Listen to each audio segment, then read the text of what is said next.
Sinabi ng Philippine National Police nitong Lunes na hindi nito pipilitin o pipigilan ang sinumang individual, kabilang ang mga pulis, na tumugon sa panawagan ng International Criminal Court para sa kooperasyon sa investigasyon sa war on drugs noong administrasyon ni dating Pangulong Rodrigo Duterte.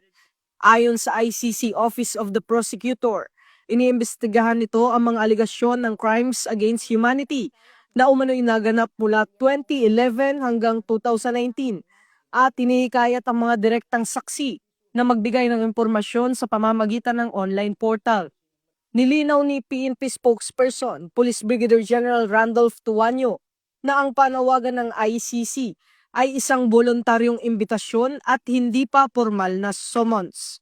Binibigyan din ng PNP na ang pakikipag-ugnayan sa ICC ay personal na desisyon at pinayuhan ng mga pulis na kumonsulta muna sa legal counsel. Iginiit din ng PNP ang paggalang nito sa due process at karapatang legal ng mga miyembro nito kahit pa umatras na ang Pilipinas sa ICC noong 2019.